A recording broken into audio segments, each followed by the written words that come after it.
Olá pessoal, bom dia, vamos entrando.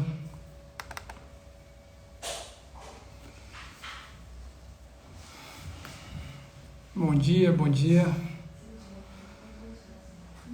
chegando. Hoje a gente vai falar sobre os incentivos processuais, incentivos econômicos, incentivos, enfim, questões psicológicas, a interface da economia comportamental com o processo civil.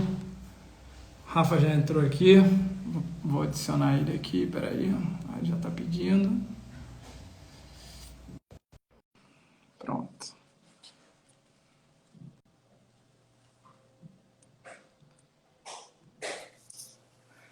E aí? Grande Rafa. Tudo bem, Mazola? Como é que tá? Tá bom, irmão. Obrigado, primeiramente, Tudo por ter ótimo. aceitado o nosso convite aí da ESA. Valeu. Você sabe que, talvez eu nunca tenha te falado isso, mas assim, cara, você é um grande padrinho acadêmico meu, assim, porque eu gosto muito das coisas que você escreve. E as vezes que a gente esteve junto, cara, você foi de um carinho enorme comigo em dialogar e trocar ideias, e eu fico muito feliz por isso. Queria te agradecer e fazer esse registro, tá? Legal, cara. Obrigado. Bom, Rafa, seguindo aqui a liturgia do nosso projeto Quartas Processuais, eu vou te apresentar aqui rapidamente, aí te passo a palavra para considerações iniciais e depois eu começo a fazer as provocações e a gente vai trocando uma bola, tá bom? Legal. Então, o professor Rafael Cirângelo de Abreu, ele é doutor e mestre em Direito pela Universidade Federal do Rio Grande do Sul. Eu destacaria algumas obras do professor Rafael que eu reputo fundamentais. Primeiro, Igualdade de Processos, Posições Processuais Equilibradas e Unidade do Direito. Né? Eu acho, salvo engano, foi a sua dissertação de mestrado, né, Rafa? Você trabalhou Isso. Foi a versão comercial da dissertação. Versão comercial.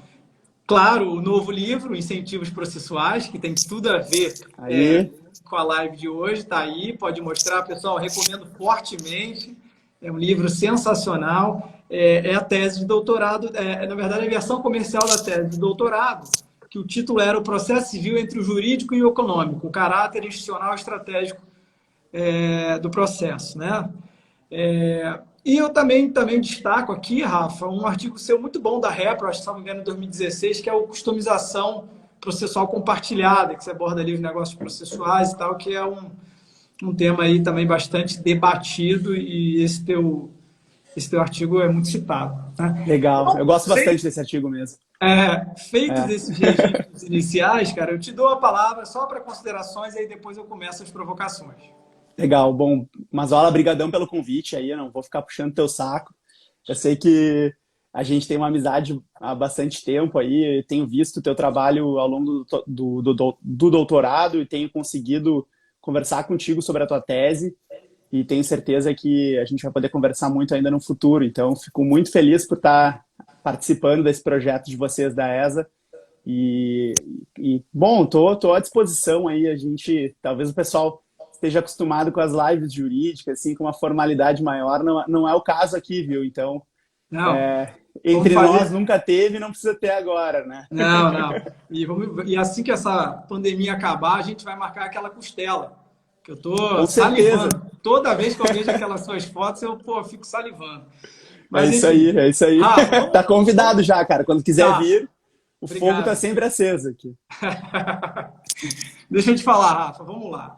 Hoje o tema que, na verdade, você propôs, né? Eu imagino, obviamente, porque o seu livro está aí, lançamento incrível, né? Mas eu acho que tem muita gente entrando ainda, estudante, estou vendo aqui alguns magistrados já. Fala um pouquinho para a gente, Rafa, assim, economia comportamental, análise econômica do direito, são escolas de pensamento, são ciências, como é que elas se relacionam? Um panorama geral no início. Legal. Bom, para quem assim não está muito familiarizado, né, a gente no direito normalmente não estuda os pressupostos de outros ramos da ciência, por assim dizer, entre aspas, né? Então, é sempre interessante quando a gente começa a abrir os olhos para essas outras áreas e descobre que muitas vezes o conhecimento que é produzido nessas áreas pode ser compartilhado conosco. E na economia me parece que seja um desses ramos, né? Na economia a gente trabalha com um pressuposto específico que é basicamente tentar compatibilizar necessidades ilimitadas com recursos escassos. se a gente for trazer isso para o nosso mundo, né, que é o mundo do direito, basicamente a gente está trabalhando o dia inteiro com isso, né? As pessoas, elas se comportam no mundo jurídico, exercem atos jurídicos que têm relevância para o mundo jurídico e, obviamente, elas se colocam em rota de colisão. E a economia tenta, justamente o que a economia tenta é compatibilizar esse comportamento que se dá nessa sociedade, as pessoas em conjunto, com os recursos que são ilimitados. E aí a gente olha para o direito, duas pessoas não podem ter direito de propriedade sobre o mesmo bem, né? Para usar um exemplo muito banal aqui, fora as posses de condomínio, óbvio, que aí não vale a pena entrar, mas... então a gente está em eterna disputa com relação às posições jurídicas que nós ostentamos e em relação aos demais. E a economia, ela tem modelos que tentam explicar como esses comportamentos vão se dar. O que é basicamente a aplicação da economia para o direito, ou a análise econômica do direito? Nada mais é do que tentar aplicar esses modelos comportamentais da economia para o mundo do direito, para a forma como os sujeitos de direito vão se comportar. E isso pode se dar tanto do ponto de vista meramente descritivo desses comportamentos, para tentar entender como eles de fato ocorrem, ou prescritivo, no sentido de que talvez fosse melhor estruturar uma instituição voltada a que se obtenha comportamentos de um determinado jeito, A ou B. Basicamente, isso é o estudo da economia. O problema é que a economia, ao longo de muito tempo, sempre trabalhou com a ideia de que o sujeito age racionalmente. O que significa dizer isso? Significa dizer que o sujeito está sempre tentando maximizar o seu próprio bem-estar. Ele sempre está tentando otimizar o seu comportamento, buscando as melhores recompensas que ele possa receber para cada comportamento que ele vai agir. E é por isso que a gente tem, para usar outros exemplos banais aqui, já que a gente está começando, no direito penal, a criação de sanções que podem ser mais pesadas ou menos pesadas a depender do quanto nós não queremos que o sujeito exerça aquele comportamento proibido. E aí, obviamente, se eu boto uma pena maior, eu estou tentando demover o sujeito, em razão dessa pena maior, de exercer esse comportamento. Eu parto do pressuposto, então, de que todo mundo vai agir racionalmente, fazendo esse cálculo de custo-benefício para agir ou não agir. Acontece que lá pela década de 70, teve uma turma que veio de fora, e aí, mais uma vez aqui, a interdisciplinariedade, né? E disse assim, não, olha, esse pessoal da economia, que trata do homo economicus, racional, eles estão certos. Mas tem uns probleminhas aí, porque nem todo mundo age de maneira racional. E aí, quando o pessoal começou a se dar conta disso, lá na década de 70, a partir de um input muito forte da psicologia cognitiva, veja, outro ramo vindo para a economia, e a psicologia cognitiva começou a montar modelos daquilo que depois se convencionou chamar de racionalidade limitada. O que é a racionalidade limitada? É basicamente compreender que nem sempre, que apenas na maioria dos casos, que apenas ordinariamente as pessoas vão agir racionalmente. Mas que muitas vezes, em situações limítrofes, ou mesmo no seu dia a dia, as pessoas vão agir de maneira daquilo que se poderia dizer irracional. E aí começaram a se dar conta de que havia vários enviesamentos cognitivos que já eram estudados na psicologia e que começaram a ser estudados na economia, que levavam as pessoas a agir diferente. A partir desse insight é que se convencionou chamar esse ramo da economia de economia comportamental. Porque ela estava preocupada em demonstrar como o comportamento dos agentes econômicos nem sempre é totalmente racional, nem sempre é baseado na otimização do seu próprio bem-estar. Estou falando tudo isso para dizer o que isso tem a ver com processo, o que isso tem a ver com o direito, né? Basicamente é o seguinte, no direito a gente assume que os sujeitos vão agir racionalmente, de modo a que se eu coloco uma pena maior, ou se eu tenho uma sanção maior, ou se os custos são muito altos para eu agir de um determinado sentido, a tendência é que o sujeito não queira se comportar desse jeito, porque o sujeito é racional. Só que nem sempre ele vai agir assim. Assim como no ramo da economia, no direito também os agentes não vão ser sempre agentes racionais. Você e aí tem, eu aporto da economia comportamental. Você tem dois exemplos no seu livro que eu acho bem ilustrativos, cara. Que um é das frutas, né? Maçã e banana, banana e pêssego. Assim, tem uma preferência maçã e banana. Aí se tiver banana e pêssego, se o cara preferir banana, aí depois você bota as outras duas frutas que racionalmente o cara teria que preferir, por exemplo, pêssego. Ele fala, não, mas eu quero a banana agora, porque eu quero a banana. Não tem lógica. E o outro é o da obra. O cara compra um imóvel, né? E aí tem que fazer uma série de reformas que o valor que ele gasta é maior do que se ele tiver que comprar a casa nova. Só que ele está apegado ao bem. E aí não vê isso. Você fala um pouco desses exemplos no livro, trazendo o campo do direito, né? É legal, eu uso também, tem um outro exemplo que eu gosto muito de falar, que é muito próximo da gente, né? Por exemplo, imagina que vem um cantor internacional fazer um show no Brasil. E aí a gente entra na fila lá e consegue comprar um ingresso. Só que diz assim, olha, eu só compro esse ingresso se for até R$ 300. Mais que R$ 300 eu não vou pagar. Em última análise, o que eu estou dizendo? Olha, para mim, R$ 300 vale menos do que no show, mas R$ 301 vale mais do que no show. Eu prefiro R$ 301 do que o show, mas eu prefiro o show do que 300. Esse é meu limite, né? Racionalmente falando.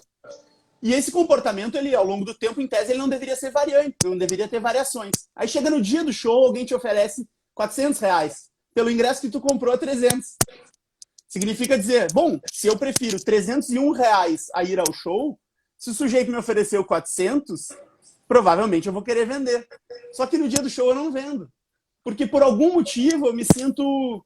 Por algum motivo eu começo a ter um enviesamento cognitivo de que a minha preferência, que naquele momento seria linear, ela deixa de ser, em razão de questões cognitivas. Esse é um exemplo só para mostrar o quão banal é isso, mas isso se aplica de maneira perfeita, me parece, para as nossas preferências exercidas ao longo da nossa vida jurídica. E o agente é um agente que, em última análise, faz contratos, ele age num processo judicial e ele, mais do que isso, ele decide sobre a vida dos outros. E aí o quanto isso pode ser levado para o papel do juiz dentro desse contexto, né? E aí, Rafa, eu acho que a gente pode falar um pouquinho. Eu acho que a lógica dos negócios processuais é um ambiente muito fértil para esse trade, né? Porque, assim, ali você tem posições, situações jurídicas que você está todo o tempo negociando. E se você consegue ler o mapa mental do outro ou tentar influenciar positivamente alguma coisa, você consegue justamente, dentro desses insights da economia comportamental, tentar, num approach, melhorar a sua posição ou alguma coisa do tipo, né? Vamos lá, o que é um negócio processual, né? Nada mais é do que colocar na mesa da barganha negocial também posições processuais. Para usar o exemplo banal, eu gosto sempre de usar o exemplo banal, porque depois ele permite que a gente refine, né? O exemplo banal é, onde que nós vamos litigar? Foro de eleição. Isso é um típico negócio processual que está todo mundo acostumado a fazer. Isso é um tema que normalmente vem. Eu recentemente fiz um contrato em que eu coloquei um foro neutro, não era nem o de um nem o de outro. E era um foro que era confortável, é um processo eletrônico que anda relativamente rápido, mas não era nem no estado do credor nem no do devedor. Quando eu coloquei isso no contrato, logo depois na nossa draft session veio o sujeito lá dizendo, por que essa cidade? Então eu criei um custo de transação. E eu criei um custo de transação ligado à barganha que vai ter que ocorrer aqui para eu colocar em diante assim, a minha pretensão de ter aquele foro e talvez o outro não tenha. Então o negócio processual nada mais é do que isso. Eu trago um novo elemento para a mesa de negociação. Se isso é verdade, então o processo passa a ser, para usar as palavras do professor Cabral aí do Rio, passa a ser uma commodity também. Então as posições processuais começam a ser negociadas. E é óbvio que isso faz com que eu possa eventualmente trocar preço por direito a recurso, trocar extensão do objeto por ônus da prova, e assim eu vou indo. Então eu começo a trabalhar isso como um novo fator negocial. E até aí a gente está na economia simples, né? Sistema de incentivos que pode ou não estar baseado numa premissa de racionalidade. O que muda com a economia comportamental? Muda que com a economia comportamental talvez seja interessante entender qual é a ordem de preferência que eu vou ter que expor para os meus pontos nessa barganha. O que vale mais a pena? Colocar primeiro uma coisa que vai chocar a minha contraparte, uma proposta indecorosa, e depois colocar 4 propostas decorosas sobre processo, pouco inteligíveis, que talvez ele nem se dê conta da consequência. Ou é melhor colocar primeiro as propostas processuais, que são mais digeríveis, e depois a segunda proposta, que é uma redução de 30% no preço. O que eu faço primeiro nessa negociação? Bom, isso talvez a economia não me explique de maneira muito correta, porque ela vai assumir que tanto faz. Só que talvez da maneira como eu coloque, se é presencial, se é por e-mail, eu talvez me valha de alguns enviesamentos cognitivos, e daí o aporte da economia comportamental, para fazer valer o meu jogo, para fazer valer a minha estratégia nesse tabuleiro, nesse jogo econômico. É engraçado, Rafa, que você falou uma coisa, agora eu me lembrei de um... Eu falo isso sempre aqui no escritório, a maneira como você embala a notícia, ela pode ter múltiplas diferenças para quem recebe. Né? Então, assim, eu tive uma situação bem na linha do que você está falando aí. Um cliente era devedor. E aí a gente tinha que ir lá garantir o juízo e dar um bem garantido. E ele tinha um bem mais barato e tinha um outro bem, um imóvel, dois imóveis, mas um mais barato e um mais caro. Falei, cara, vamos indicar esse bem aqui, o mais barato, para você ficar fora com esse bem mais valioso e tal. Ele falou, não, esse bem mais barato aqui, eu não aceito perder. Então, eu prefiro dar o bem mais caro do que dar o bem mais barato, porque o mais barato tem valor para mim, sentimental e tal. Veja aí como que a economia não explica tudo, né? Não explica tudo. E olha que interessante, né? A gente está acostumado a ver isso acontecer no marketing. Um exemplo banal, mais uma vez aqui. R$14,99, R$199,90. Na prática é 200, na prática é 15. A gente nunca viu a moeda de 1 centavo do 99 ali, né? Nunca viu. Mas a gente acha melhor ver o 199 do que ver o 200. E a gente gosta muito de desconto também. Então, é muito melhor o sujeito dizer o seguinte, olha, se pagar à vista tem 10% de desconto, do que dizer, ó, se pagar no cartão é mais caro. E ele está dizendo a mesma coisa. O valor é o mesmo. Vamos dizer que o valor, se for à vista, é 180, se for no cartão é 200. Se eu te disser, olha, esse produto custa R$180, mas se o senhor quiser pagar no cartão, ele é 200. Agora, se eu disser, esse produto custa 200, mas se o senhor quiser pagar em dinheiro, é 180. Óbvio que para o sujeito que recebe a mensagem, é melhor dizer que é 200 e que ele está ganhando um desconto, correto? Claro. Veja que o processo judicial, ele trabalha com uma multa de 10% pelo inadimplemento. A multa pelo inadimplemento, aquela antiga multa do 475J, agora 523. O que é isso? O que é isso se não é dizer, olha, se pagar antes dos 15 dias, o valor é o valor cheio. Se pagar depois, é mais do que isso. Será que não seria melhor dizer para o sujeito o seguinte, olha, o valor, se entrou com o cumprimento de sentença, já tem os 10% embutido. Mas se pagar antes de 15 dias, meu amigo, tu vai ter um descontão. Eu tenho certeza que para o sujeito que recebe a mensagem, é muito melhor entender que se pagar antes ganha desconto do que entender que se pagar depois pagar mais. E aquilo que você comenta no livro, eu até cito na minha tese, né, um pouco do papel dos nudges, né? Se você tem no sistema hoje do tribunal uma aba eletrônica que você permite uma aproximação, uma estimativa, dizendo, olha, se você não pagar, você vai ter um acréscimo de 8 mil. Então, amigo, ou você paga agora 20 mil, ou você vai pagar daqui a pouco 28 mil. O que você prefere? Né? Você está estimulando... Simulador, eu chamo, né, de simulador de condenação. Isso. E eu acho que hoje a gente está pensando muito em inteligência artificial para apoio à tomada de decisão. E me parece que existe um espaço, até esses tempos aí eu parei para pensar, eu devia escrever sobre isso. Existe um espaço de aporte da inteligência artificial na construção desses incentivos. Justamente, por exemplo, por que o sistema processual lá do EPROC ou do PJE não tem uma aba de inteligência artificial que nos permita olhar um condenômetro? O sujeito está lá em 2020 e ele quer ver se ele continuar litigando até 2022, quanto que fica. Joga 1% de juros de mora e qualquer fator de correção além dos 1% de juros de mora. Olha o quanto dá isso aí. Se o sujeito vislumbrar isso, e hoje em dia é muito comum pelo processo eletrônico que a parte acompanhe diretamente o andamento do processo. Seja a empresa, seja a pessoa física. Se ela olhar, se ela se der conta do preço que é manter a litigiosidade, e ela olhar que o condenômetro está crescendo a cada mês, ela entra em setembro é um valor, ela entra em outubro já está outro. Pô, eu vou parar de recorrer aqui, porque eu quero parar, está crescendo mais do que o que eu estou ganhando de dinheiro com esse dinheiro parado. Não, e a gente pode pensar isso para uma série de coisas. Um próprio, lá no sistema do tribunal, dos precedentes que se apliquem ao caso para saber a sua perspectiva de ganhar ou não ganhar. Você fala um pouco disso no seu livro também. Queria saudar aqui, Rafa, fazer uma pausa, saudar que estou vendo vários amigos, estou vendo a Fernanda Pantoja, o professor Marco Antônio Rodrigues, que brincou aqui, o professor Rodrigo Pinheiro, lá do Causa Decidida. Enfim, muita gente legal aí prestigiando, agradeço. Agora, Rafa, eu também noto uma coisa, que assim, eu até dou alguns exemplos aí na tese que eu estou escrevendo, que normalmente os juízes, eles canalizam, quando eles dão uma decisão, um despacho, ou até mesmo quando sai no mandado, é tudo para o negativo, cara. Assim, se disparar audiência de conciliação, se não comparecer, multa de 2%, depois para contestar, se não contestar, revelia, tal, tal. Aqueles incentivos que a gente fala lá, no sentido de, olha, se você reconhecer a procedência do pedido, você tem 5%. Se as partes fizerem acordo antes da sentença, tem isenção das custas finais. Tal. Não se trabalha a indução positiva muito, mas a indução negativa. Como é que você vê isso? Eu concordo contigo. Até eu acho que esse é um tema que bom que tu te dispôs a escrever sobre isso e que as pessoas estão começando a parar para pensar sobre isso, né? A gente sempre, quando fala em economia, em incentivos, a gente parte do pressuposto de que existem duas grandes ferramentas, né? A sanção e o prêmio, que no direito a gente inclusive misturou e chamou de sanção premial quando é prêmio, mas que basicamente é custo e recompensa.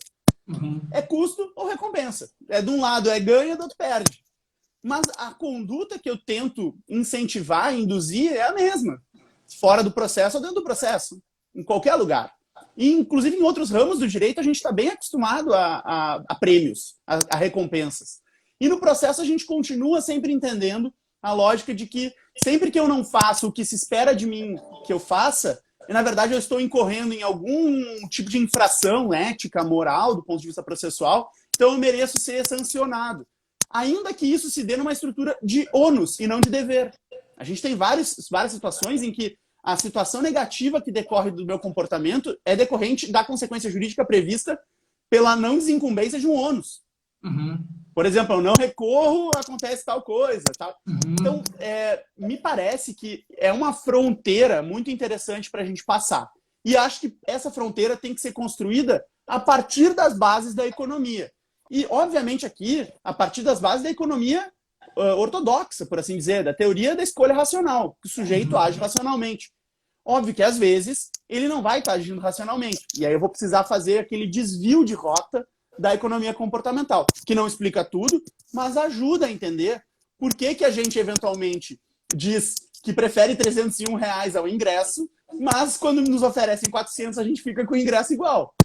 Então, ou, para usar o outro exemplo, que é o exemplo clássico do nudge, né? Esse, na minha visão, acho que é o mais interessante, que é a da inviabilidade de se sancionar a partir das estruturas naturais do direito e como a criatividade pode permitir que a gente obtenha o comportamento esperado. Que, basicamente, no fim das contas, é a minha proposta do livro.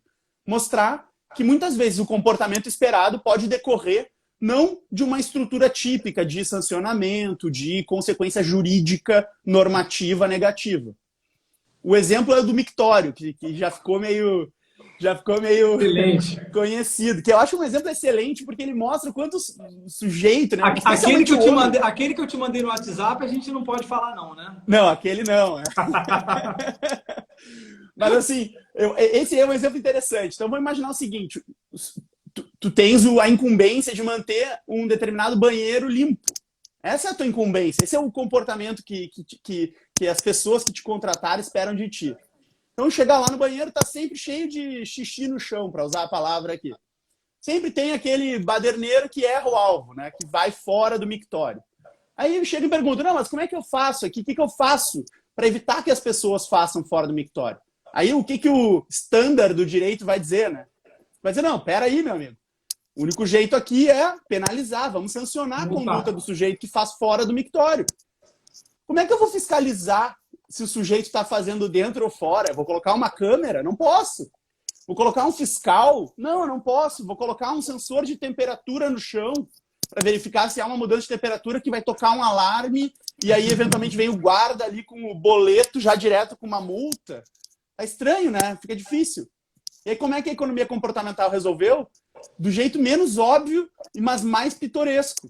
Coloca um adesivo de uma mosca perto do ralo do mictório. Aí o homem, que é um ser racional, né, totalmente racional, ele passa a respeitar aquilo que se espera dele, que é fazer no mictório.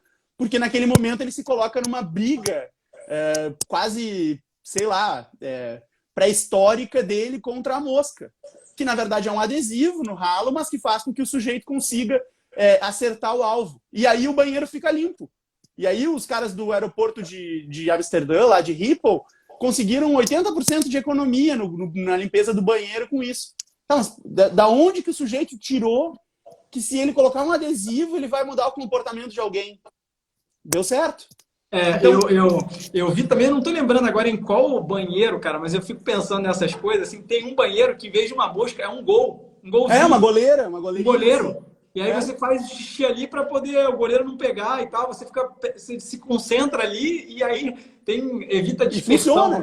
E funciona. É um ponto de atenção. É uma coisa assim, pré-histórica, talvez, do período paleolítico, aí que o homem quer matar a mosca. Mas, de qualquer jeito, funciona. E o que importa é funcionar para o processo judicial. Então, a par da brincadeira, desse exemplo que é pitoresco, o que isso quer dizer é o seguinte, olha, o processo judicial precisa funcionar. E para que ele funcione, eu talvez vou precisar de ferramentas que hoje eu não estou usando. Eu vou precisar da goleira no mictório lá, que é uma coisa que o sujeito vai falar e vai pensar que é estranho. E aí eu trago alguns exemplos que eu acho que são interessantes. E eu sei de um deles que, inclusive, o Tribunal de Santa Catarina agora criou, que é a possibilidade do sujeito fazer o adimplemento das custas por cartão de crédito. Interessante. Veja que aqui eu não estou alterando nenhuma norma jurídica. Eu continuo dizendo que o sujeito tem que, antes de se iniciar ali o processo ou de desempenho de algum ato, antecipar o pagamento de custas. O que eu simplesmente estou fazendo é facilitar o pagamento. Eu estou levando a maquininha ao sujeito. Em vez dele ter que emitir uma guia, pagar no banco, etc, etc. Eu não tenho ainda pesquisa empírica sobre isso. Aliás, eu depois gostaria de falar contigo sobre isso até. Sobre a importância da pesquisa empírica para isso que a gente está falando. Mas eu tenho uma intuição, que pode não se confirmar, de que se nós temos a possibilidade de pagamento no cartão de crédito, eventualmente inclusive com possibilidade de parcelamento no cartão de crédito, o que dá o desembolso à vista para o Poder Judiciário, é D mais 30 para o Poder Judiciário, ou até menos, eu tenho certeza que fica mais fácil de o cliente não requerer assistência judiciária gratuita. Ele consegue colocar no mês dele se ele puder parcelar em 12 vezes. E veja que ao fazer isso, ele não precisa pedir para o juiz que defira o parcelamento, que já está lá no código, no artigo 98. Mas o que acontece aqui? Eu tenho uma facilitação ao adimplemento de um ônus, que é o pagamento, a antecipação das custas. Vai mudar muito? Vai mudar uma norma jurídica? Não vai mudar nada. Vai mudar apenas a facilidade, e aí o nudge para facilitação é um tipo típico de nudge, para facilitar o pagamento. A mesma coisa Rafa, é a inversão. Eu queria aproveitar esse seu gancho aí, que eu estou recebendo algumas mensagens aqui. Fala um pouco para a gente do nudge, não só direto no bojo do processo judicial, mas dá o exemplo do buffet, para que as pessoas possam entender. Primeiro, o que é um nudge? Aí, de novo, a gente transporta para o processo com outros exemplos. Legal. A gente estava falando agora, o exemplo que eu dei agora há pouco é o exemplo do mictório. O exemplo do mictório é um exemplo típico de nudge. Por que ele é um exemplo típico de um nudge? Tá? Primeiro, a gente tem que entender o que significa isso, né? Nudge, a palavra. A palavra nudge é uma expressão em inglês que tem a ver com algo como empurrão, cutucão. É uma expressão que tem a ver com aquele empurrãozinho, sabe? Dá aquele último empurrãozinho assim de força. Vai, meu amigo, vai, é o último empurrão. O nudge é esse empurrãozinho. E quando a gente transporta isso para o conceito econômico do nudge, até Nudge é um livro que foi super recomendado, é um best-seller americano. Essa aqui é a versão em inglês. Nudge, Improving Decisions About Health, Wealth and Happiness. Tem tradução para o português, uma tradução mais antiga que chama O Empurrão para a Escolha Certa. E agora tem a versão mais nova da tradução, já é Nudge, o nome em português também. Esse livro foi escrito pelos professores Cass Sunstein, que é do direito, e pelo professor Richard Thaler, que é professor da economia, inclusive prêmio Nobel de Economia no ano de 2017. Tá? Então, é uma parceria direito e economia aqui. O nudge é um conceito que parte desse pressuposto da economia comportamental, de que os comportamentos dos sujeitos se dão em um ambiente em que nem sempre a tomada de decisão é totalmente racional, que tem enviesamentos cognitivos que levam a pessoa a agir de uma maneira que não seria a maneira racional, que se entenderia ser o comportamento racional. E ele tenta entender qual é essa irracionalidade para direcionar o comportamento do sujeito. Então, uma irracionalidade é o ser humano urinar no alvo, no mictório. Então, eu vou colocar um adesivo no mictório para fazer com que ele deixe de fazer isso fora, para não precisar ter uma multa por fazer fora ou um fiscal plantado na porta do banheiro. Isso é um nudge. Por que é um nudge? Porque ele não trabalha naquela lógica tradicional de dever e consequência jurídica, ou ônus e consequência jurídica pelo não desempenho do ônus. Ele trabalha num outro plano, que é o plano da indução, às vezes até mesmo irracional, do comportamento. Então, um exemplo que é bem comum é a forma como as lojas ou os restaurantes dispõem as suas gôndolas de roupa ou a sua gôndola do buffet do almoço, por exemplo. Então, se eu coloco, por exemplo, as saladas na segunda fila de pratos e as frituras na primeira fila de pratos, existem estudos relativamente fortes que demonstram que há uma tendência das pessoas. Como é muito difícil se servir da salada, tem que esticar o braço, tem que fazer uma força para chegar lá atrás do buffet, as pessoas vão tender a pegar os dos pratos da frente. Então fizeram um experimento numa escola que tentava fazer com que as crianças comessem menos gordura. Sem mudar o cardápio, porque era um cardápio já contratado, eles apenas reorganizaram os pratos e conseguiram um ganho de perda de peso de alunos obesos que foi considerável, só dificultando o acesso à batata frita e facilitando o acesso ao alface. Isso parece estranho, porque o sujeito vai dizer, mas se o sujeito quer comer batata frita, ele vai comer batata frita. Ele vai. Mas é que nem quando o nutricionista diz, olha, a melhor coisa para emagrecer é deixar a comida dentro da panela no fogão, ter que se levantar e se servir na panela do fogão e voltar para a mesa. Se a comida vai para a mesa, é mais fácil de se servir 2 vezes. O sujeito vai comer 2 vezes o prato. Então, na psicologia cognitiva, isso é bem conhecido, é uma coisa, já talvez até um lugar comum. E no seu livro desses enviesamentos. E no seu livro tem alguns exemplos sensacionais, assim, que tem o do Ramadã, né, que as pessoas fazem jejum, e aí, nesse momento, o governo sugeriu lá para o tratamento de alguma doença exames de sangue. Se a pessoa já estava em jejum, nada mais natural do que ela, então, cômodo fazer o exame de sangue, né? Que é o grande, talvez, empecilho para que o sujeito vá fazer o exame de sangue. Vou ter que ficar em jejum tanto tempo, então eu não vou fazer. Só que ele já está em jejum, então aproveita. Tem alguns que são um pouco mais, digamos assim, cuja intensidade é um pouco mais grave. Tem um exemplo que para mim é bem sensível, que é o exemplo da doação de órgãos, por exemplo. Fizeram uma pesquisa de 2 países com uma população muito parecida e que demonstrou que o índice de doadores de órgão era muito maior no país que tinha adotado a resposta padrão invertida. Então o sujeito é o seguinte, a partir de hoje, todos os brasileiros são doadores de órgãos. Se o senhor quiser não ser doador de órgãos quando falecer, o senhor tem que ir até a agência de identidade lá, a Secretaria de Segurança Pública ou o lugar lá onde faz a carteira de identidade e dizer que não quer. Que aí, então, vamos emitir uma carteira dizendo não doador.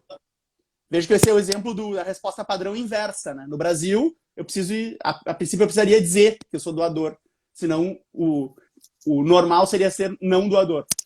E isso tem sido invertido para várias situações. Renovação de seguro de vida, por exemplo. Renovação de seguro-saúde para empregados nos Estados Unidos. São situações em que a gente está falando de uma tomada de decisão que muitas vezes eu esqueço de decidir. E ao não decidir, o sujeito que contratou comigo precisa decidir se ele vai usar uma resposta padrão positiva ou negativa. No direito do consumidor brasileiro, por exemplo, a gente tem a discussão sobre as renovações de assinatura de revista. E se entende que é abusiva a renovação automática. O que quer dizer que é abusiva a renovação automática? Significa dizer, a resposta padrão tem que ser não. Para que haja renovação automática, eu tenho que ter a ação do sujeito querendo renovar.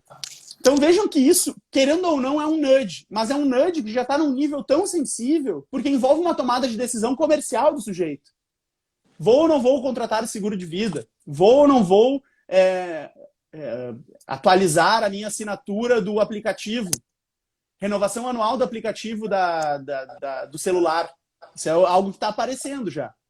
Eu recentemente tive uma renovação automática e eu falei, não, peraí, eu não quero renovação automática. Eu tive que estornar o valor, porque estava lá nas configurações básicas do aplicativo, renovação automática. Eu nem me dei conta, porque eu coloquei, obviamente, porque eu sou irracional, eu não escolhi tudo isso. Eu fui lá no configurações automáticas, configurou.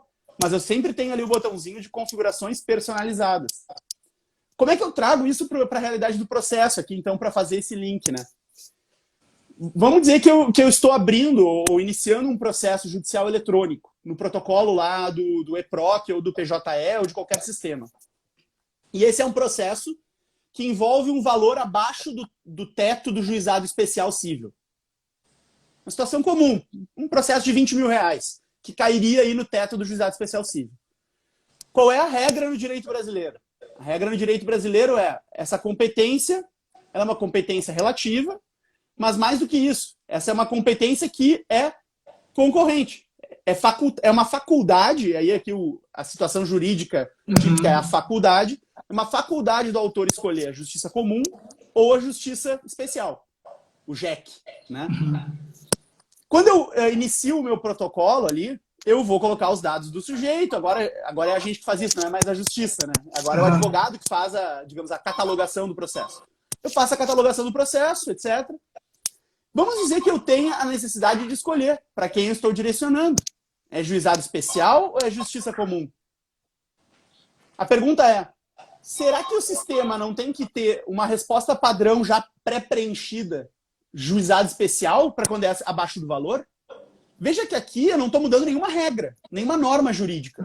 A norma jurídica continua sendo, é uma faculdade do autor escolher entre justiça comum e justiça especial. A única coisa que eu estou eventualmente mudando é o pré-preenchimento do formulário. Dizendo, olha, a regra, no sentido de padrão, é se for abaixo do teto a gente ir para o juizado. Mas nada impede que eu não vá. Agora vamos andar um pouco adiante, né? Consumidor.gov, plataforma do governo. Vamos supor que eu tenha, e existe essa discussão sobre a possibilidade de eu obrigar o sujeito a se submeter a esse protocolo pré-processual na plataforma do consumidor.gov. Há quem diga que eu não posso fazer isso, porque eu estaria obrigando o sujeito a ir a outro burô, outro guichê antes da justiça, o que traria problemas de inafastabilidade da jurisdição, etc. Mas será que eu não poderia colocar na própria plataforma do EPROC ou do PJE Perfeito. um link direto? Olha, se essa causa é de consumo, que eu vou ter que clicar, é consumidor, que tipo de matéria é, contra quem é? Aí vai aparecer um sujeito que já está cadastrado, tanto no tribunal quanto no consumidor.gov. Eu linko os dois sistemas e digo, olha, o senhor pode esperar 15 dias ou 30 dias para entrar com esse processo e entrar nesse link aqui que já vai te redirecionar direto para o consumidor.gov. Eu crio essa resposta padrão. O sujeito pode clicar, eventualmente clicar 2 vezes para dizer, não quero prosseguir com o processo.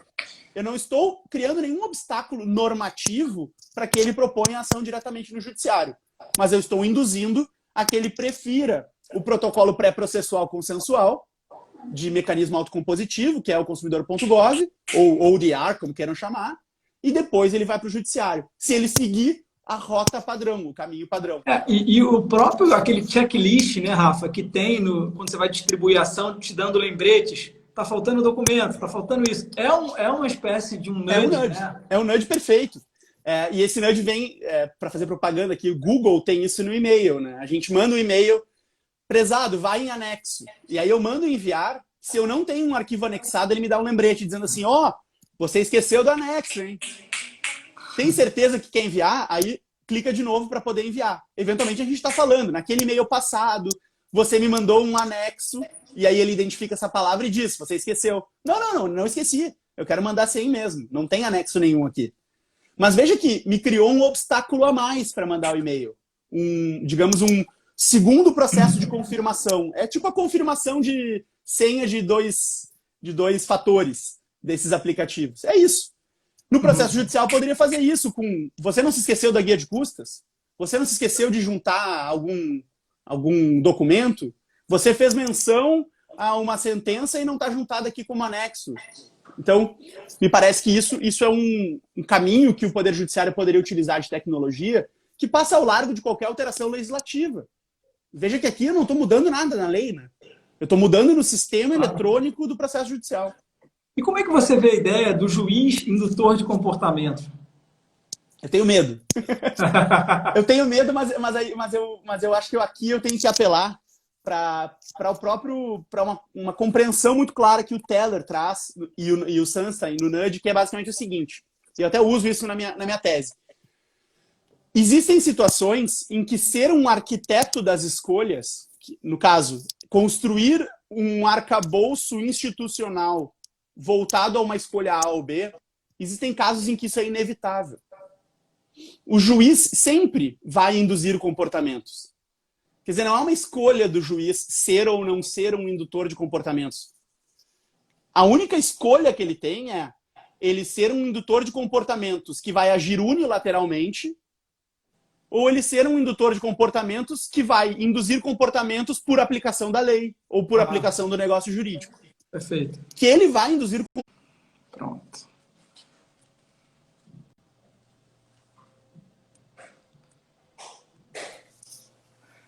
E aí? Grande, Rafa. Tudo bem, Mazola? Como é que tá? Tá bom, irmão. Obrigado, primeiramente, Tudo por ótimo. ter aceitado o nosso convite aí da ESA. Valeu. Você sabe que, talvez eu nunca tenha te falado isso, mas assim, cara, você é um grande padrinho acadêmico meu, assim, porque eu gosto muito das coisas que você escreve. E as vezes que a gente esteve junto, cara, você foi de um carinho enorme comigo em dialogar e trocar ideias, e eu fico muito feliz por isso. Queria te agradecer e fazer esse registro, tá? Legal, legal, cara. Obrigado. Bom, Rafa, seguindo aqui a liturgia do nosso projeto Quartas Processuais, eu vou te apresentar aqui rapidamente, a gente passa a palavra para considerações iniciais e depois eu começo a fazer as provocações e a gente vai trocando uma bola, tá bom? Legal, legal. Então, o professor Rafael Cirângelo de Abreu, ele é doutor e mestre em Direito pela Universidade Federal do Rio Grande do Sul. Eu destacaria algumas obras do professor Rafael que eu reputo fundamentais. Primeiro, Igualdade de Processo, Posições Processuais Equilibradas e Unidade do Direito. Né? Eu acho, salvo engano, foi a sua dissertação de mestrado, né, Rafa? Você trabalhou Isso. Foi a versão comercial da dissertação. Versão comercial. Claro, o novo livro, Incentivos Processuais, que tem tudo a ver com a live de hoje, está aí, pode mostrar. Pessoal, recomendo fortemente. É um livro sensacional. É a tese de doutorado, na verdade, a versão comercial da tese de doutorado, que o título era O Processo Civil entre o Jurídico e o Econômico, o caráter institucional e estratégico do processo, né? E eu também destaco aqui, Rafa, um artigo seu muito bom da Repro, acho que, se não me engano, em 2016, que é o Customização Processual Compartilhada, que você aborda ali os negócios processuais e tal, que é um tema aí também bastante debatido e esse teu artigo é muito citado. Né? Legal, então, eu gosto bastante desse artigo mesmo. Feitos esses registros iniciais, cara, eu te dou a palavra só para considerações e aí depois eu começo as provocações. Legal, bom, Mazola, brigadão pelo convite aí, eu não vou ficar puxando teu saco. Eu sei que a gente tem uma amizade há bastante tempo aí, tenho visto o teu trabalho ao longo do doutorado e tenho conseguido conversar contigo sobre a tua tese e tenho certeza que a gente vai poder conversar muito ainda no futuro. Então, fico muito feliz por estar participando desse projeto de vocês da ESA. Bom, tô à disposição aí, talvez o pessoal esteja acostumado com as lives jurídicas, assim, com uma formalidade maior, não é o caso aqui, viu? Então, entre nós nunca teve, não precisa ter agora, né? Não. E assim que essa pandemia acabar, a gente vai marcar aquela costela, que eu tô salivando. Toda vez que eu vejo aquelas suas fotos, eu fico salivando. Mas, é isso aí. Tá convidado já, cara. Quando quiser vir, o fogo tá sempre aceso aqui. Deixa eu te falar, Rafa, vamos lá. Hoje o tema que, na verdade, você propôs, né? Eu imagino, obviamente, porque o seu livro está aí, lançamento incrível, né? Mas eu acho que tem muita gente entrando ainda, estudante, estou vendo aqui alguns magistrados já. Fala um pouquinho para a gente, Rafa, assim, economia comportamental, análise econômica do direito, são escolas de pensamento, são ciências, como é que elas se relacionam? Um panorama geral no início. Legal. Bom, para quem assim não está muito familiarizado, né, a gente no direito normalmente não estuda os pressupostos de outros ramos da ciência, por assim dizer, entre aspas, né? Então, é sempre interessante quando a gente começa a abrir os olhos para essas outras áreas e descobre que muitas vezes o conhecimento que é produzido nessas áreas pode ser compartilhado conosco. E na economia me parece que seja um desses ramos, né? Na economia a gente trabalha com um pressuposto específico, que é basicamente tentar compatibilizar necessidades ilimitadas com recursos escassos. Se a gente for trazer isso para o nosso mundo, né, que é o mundo do direito, basicamente a gente está trabalhando o dia inteiro com isso, né? As pessoas elas se comportam no mundo jurídico, exercem atos jurídicos que têm relevância para o mundo jurídico e, obviamente, elas se colocam em rota de colisão. E a economia tenta, justamente o que a economia tenta é compatibilizar esse comportamento que se dá nessa sociedade, as pessoas em conjunto, com os recursos que são ilimitados. E aí a gente olha para o direito, duas pessoas não podem ter direito de propriedade sobre o mesmo bem, né? Para usar um exemplo muito banal aqui, fora as posses de condomínio, óbvio, que aí não vale a pena entrar, mas... então a gente está em eterna disputa com relação às posições jurídicas que nós ostentamos e em relação aos demais. E a economia ela tem modelos que tentam explicar como esses comportamentos vão se dar. O que é basicamente a aplicação da economia para o direito, ou a análise econômica do direito? Nada mais é do que tentar aplicar esses modelos comportamentais da economia para o mundo do direito, para a forma como os sujeitos de direito vão se comportar. E isso pode se dar tanto do ponto de vista meramente descritivo desses comportamentos, para tentar entender como eles de fato ocorrem, ou prescritivo, no sentido de que talvez fosse melhor estruturar uma instituição voltada a que se obtenha comportamentos de um determinado jeito, A ou B. Basicamente, isso é o estudo da economia. O problema é que a economia, ao longo de muito tempo, sempre trabalhou com a ideia de que o sujeito age racionalmente. O que significa dizer isso? Significa dizer que o sujeito está sempre tentando maximizar o seu próprio bem-estar. Ele sempre está tentando otimizar o seu comportamento, buscando as melhores recompensas que ele possa receber para cada comportamento que ele vai agir. E é por isso que a gente tem, para usar outros exemplos banais aqui, já que a gente está começando, no direito penal, a criação de sanções que podem ser mais pesadas ou menos pesadas a depender do quanto nós não queremos que o sujeito exerça aquele comportamento proibido. E aí, obviamente, se eu boto uma pena maior, eu estou tentando demover o sujeito, em razão dessa pena maior, de exercer esse comportamento. Eu parto do pressuposto, então, de que todo mundo vai agir racionalmente, fazendo esse cálculo de custo-benefício para agir ou não agir.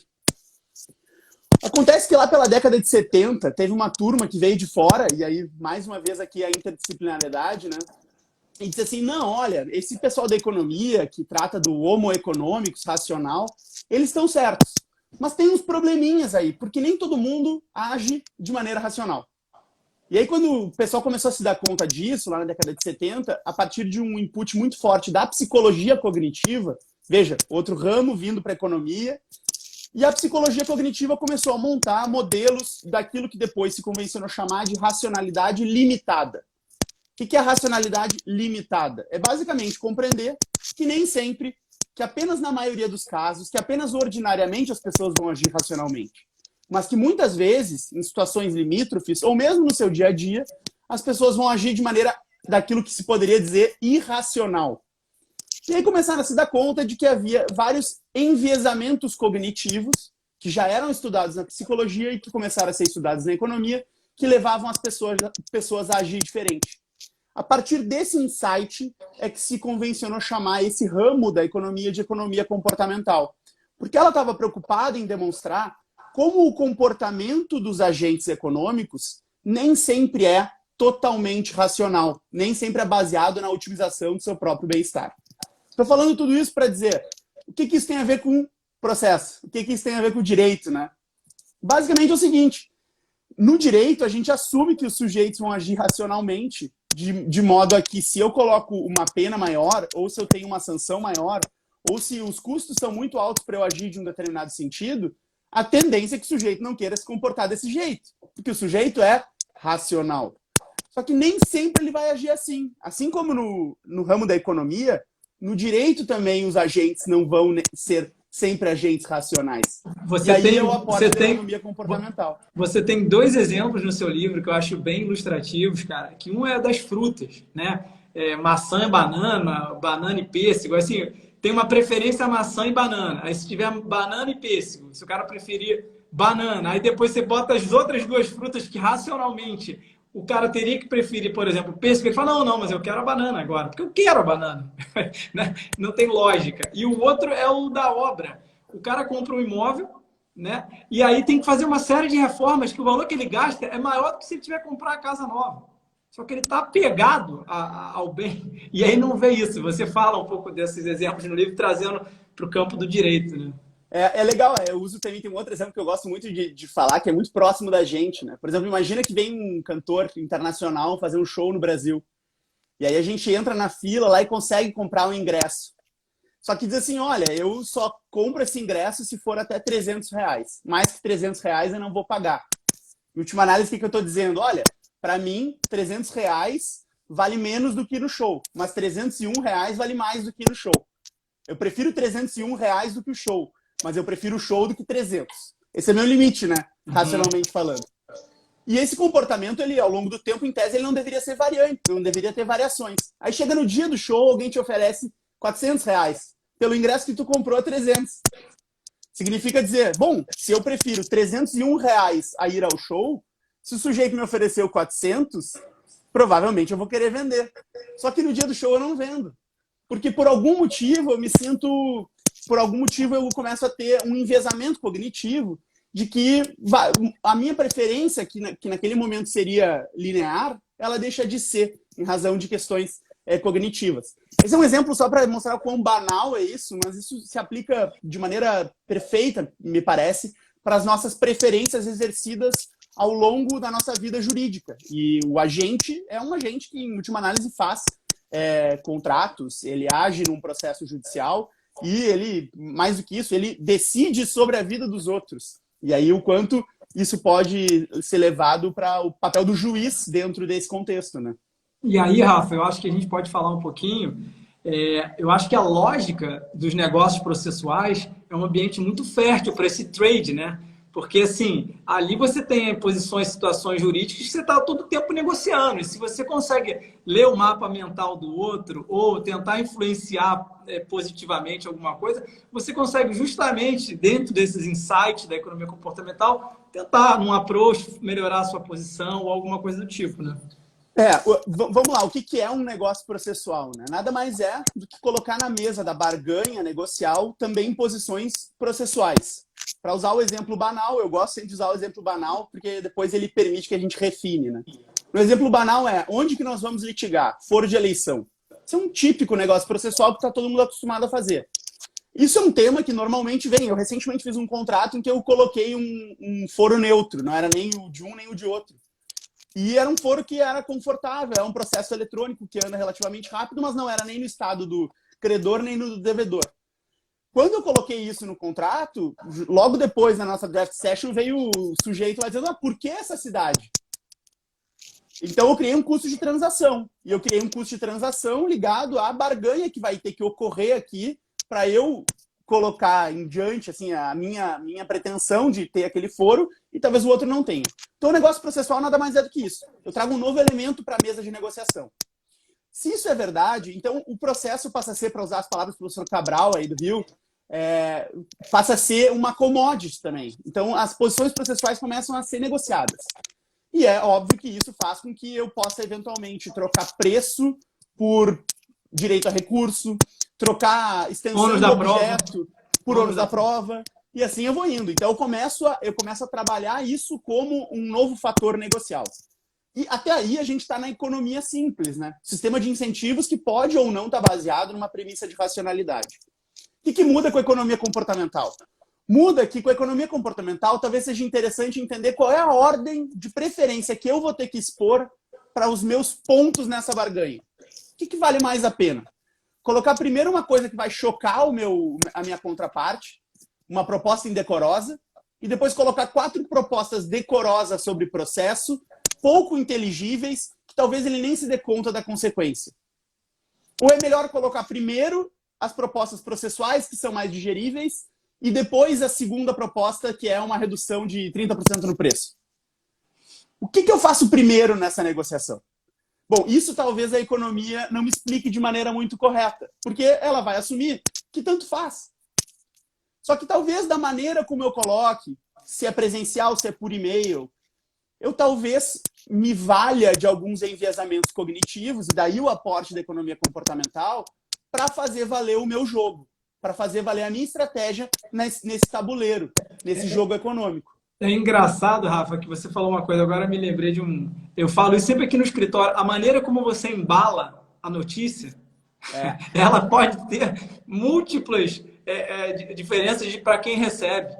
Né? Então, assim, eu tive uma situação bem na linha do que você está falando aí, um cliente era devedor. E aí a gente tinha que ir lá garantir o juízo e dar um bem garantido, e ele tinha um bem mais barato e tinha um outro bem, um imóvel, dois imóveis, mas um mais barato e um mais caro. Falei, cara, vamos indicar esse bem aqui, o mais barato, para você ficar fora com esse bem mais valioso e tal. Ele falou, não, esse bem mais barato aqui, eu não aceito perder. Então, eu prefiro dar o bem mais caro do que dar o bem mais barato, porque o mais barato tem valor para mim, sentimental e tal. Veja aí como que a economia não explica tudo, né? Não explica tudo. E olha que interessante, né? A gente está acostumado a ver isso acontecer no marketing. Um exemplo banal, mais uma vez aqui. R$14,99, R$199,90. Na prática é 200, na prática é 15. A gente nunca viu a moeda de 1 centavo do 99 ali, né? Nunca viu. Mas a gente acha melhor ver o 199 do que ver o 200. E a gente gosta muito de desconto também. Então, é muito melhor o sujeito dizer o seguinte, olha, se pagar à vista tem 10% de desconto, do que dizer, ó, se pagar no cartão é mais caro. E ele está dizendo a mesma coisa. O valor é o mesmo. Vamos dizer que o valor, se for à vista, é 180, se for no cartão é 200. Se eu te disser, olha, esse produto custa R$180, mas se o senhor quiser pagar no cartão, ele é 200. Agora, se eu disser, esse produto custa 200, mas se o senhor quiser pagar em dinheiro, é 180. Óbvio que para o sujeito que recebe a mensagem, é melhor dizer que é 200 e que ele está ganhando um desconto, correto? Claro. Veja que o processo judicial, ele trabalha com uma multa de 10% pelo inadimplemento. A multa pelo inadimplemento, aquela antiga multa do 475J, agora 523. O que é isso? O que é isso se não é dizer, olha, se pagar antes dos 15 dias, o valor é o valor cheio. Se pagar depois, é mais do que isso. Só que não seria melhor dizer para o sujeito o seguinte, olha, o valor, se entrou com o cumprimento de sentença, já tem os 10% embutido. Mas se pagar antes de 15 dias, meu amigo, tu vai ter um descontão. Eu tenho certeza que para o sujeito que recebe a mensagem, é muito melhor entender que se pagar antes ganha desconto do que entender que se pagar depois pagar mais. E aquilo que você comenta no livro, eu até cito na minha tese, né, um pouco do papel dos nudges, né? Se você tem no sistema hoje do tribunal uma aba eletrônica que você permite uma aproximação, uma estimativa, dizendo, olha, se você não pagar, você vai ter um acréscimo de 8 mil. Então, amigo, ou você paga agora 20 mil, ou você vai pagar daqui a pouco 28 mil. O que você prefere? Né? Você está estimulando... Simulador, eu chamo, né, de simulador de condenação. Isso. E eu acho que hoje a gente está pensando muito em inteligência artificial para apoio à tomada de decisão.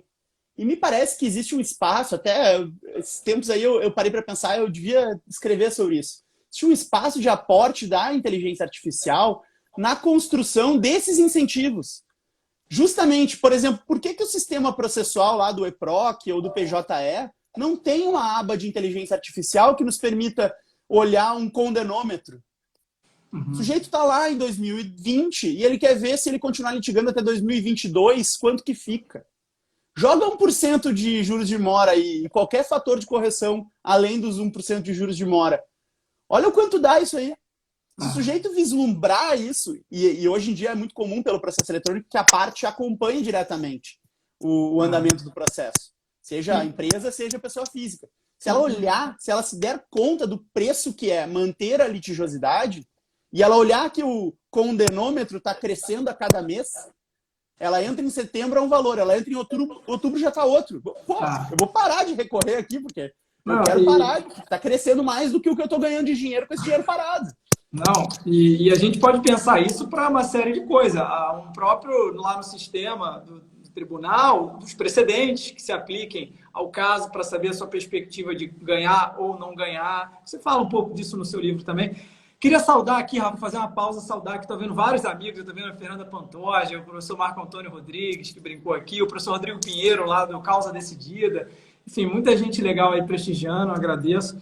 Agora, Rafa, eu também noto uma coisa, que assim, eu até dou alguns exemplos aí na tese que eu estou escrevendo, que normalmente os juízes, eles canalizam, quando eles dão uma decisão, um despacho, ou até mesmo quando sai no mandado, é tudo para o negativo, cara. Assim, se disparar audiência de conciliação, se não comparecer, multa de 2%, depois para contestar, se não contestar, revelia, tal, tal. Aqueles incentivos que a gente fala lá, no sentido de, olha, se você reconhecer a procedência do pedido, você tem 5%. Se as partes fizerem acordo antes da sentença, tem isenção das custas finais, tal. Não se trabalha a indução positiva muito, mas a indução negativa. Como é que você vê isso? Eu concordo contigo. Até eu acho que esse é um tema que bom que tu te dispôs a escrever sobre isso e que as pessoas estão começando a parar para pensar sobre isso, né? A gente sempre, quando fala em economia, em incentivos, a gente parte do pressuposto de que existem duas grandes ferramentas, né? A sanção e o prêmio. Que no direito a gente inclusive misturou e chamou de sanção premial quando é prêmio, mas que basicamente é custo e recompensa. Uhum. É custo ou recompensa. De um lado é ganha, do outro perde. Mas a conduta que eu tento incentivar, induzir, é a mesma. Fora do processo ou dentro do processo. Em qualquer lugar. E, inclusive em outros ramos do direito a gente está bem acostumado a prêmios, a recompensas. E no processo a gente continua sempre entendendo a lógica de que sempre que eu não faço o que se espera de mim que eu faça, na verdade eu estou incorrendo em algum tipo de infração ética, moral, do ponto de vista processual, então eu mereço ser sancionado. Ainda que isso se dê numa estrutura de ônus e não de dever. A gente tem várias situações em que a situação negativa que decorre do meu comportamento é decorrente da consequência jurídica prevista pela não desincumbência de um ônus. Uhum. Por exemplo, eu não recorro, acontece tal coisa. Tal. Uhum. Então, me parece que é uma fronteira muito interessante para a gente passar. E acho que essa fronteira tem que ser construída a partir das bases da economia. E, obviamente, aqui, a partir das bases da economia ortodoxa, por assim dizer, da teoria da escolha racional, que o sujeito age racionalmente. Óbvio que, às vezes, ele não vai estar agindo racionalmente. E aí eu vou precisar fazer aquele desvio de rota da economia comportamental, que não explica tudo, mas ajuda a entender por que a gente eventualmente diz que prefere R$301 ao ingresso, mas quando nos oferecem 400 a gente fica com o ingresso igual. Então, ou para usar o outro exemplo, que é o exemplo clássico do nudge, né? Esse na minha visão, acho que é o mais interessante, que é a da inviabilidade de se sancionar a partir das estruturas naturais do direito e como a criatividade pode permitir que a gente obtenha o comportamento esperado. Que basicamente, no fim das contas, é a minha proposta do livro.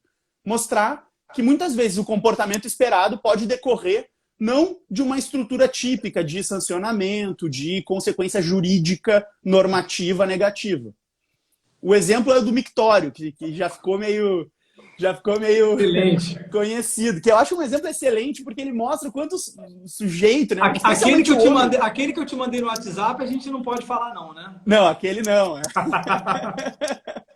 Mas assim, esse é um exemplo interessante. Então vamos imaginar o seguinte, tu tens a incumbência de manter um determinado banheiro limpo. Essa é a tua incumbência, esse é o comportamento que as pessoas que te contrataram esperam de ti. Então, chegar lá no banheiro tá sempre cheio de xixi no chão, para usar a palavra aqui. Sempre tem aquele baderneiro que erra o alvo, né? Que vai fora do mictório. Aí ele chega e pergunta, não, mas como é que eu faço aqui? O que eu faço para evitar que as pessoas façam fora do mictório? Aí o que o standard do direito vai dizer, né? Vai dizer, não, peraí, meu amigo. O único jeito aqui é penalizar, vamos sancionar a conduta do sujeito que faz fora do mictório. Como é que eu vou fiscalizar se o sujeito está fazendo dentro ou fora? Eu vou colocar uma câmera? Não posso. Vou colocar um fiscal? Não, eu não posso. Vou colocar um sensor de temperatura no chão para verificar se há uma mudança de temperatura que vai tocar um alarme e aí eventualmente vem o guarda ali com o boleto já direto com uma multa. É estranho, né? Fica difícil. E aí como é que a economia comportamental resolveu? Do jeito menos óbvio, mas mais pitoresco. Coloca um adesivo de uma mosca perto do ralo do mictório. Aí o homem, que é um ser racional, né, totalmente racional, ele passa a respeitar aquilo que se espera dele, que é fazer no mictório.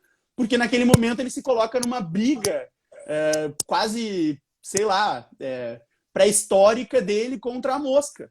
Que na verdade é um adesivo no ralo, mas que faz com que o sujeito consiga acertar o alvo. E aí o banheiro fica limpo. E aí os caras do aeroporto de Amsterdã, lá de Schiphol, conseguiram 80% de economia na limpeza do banheiro com isso.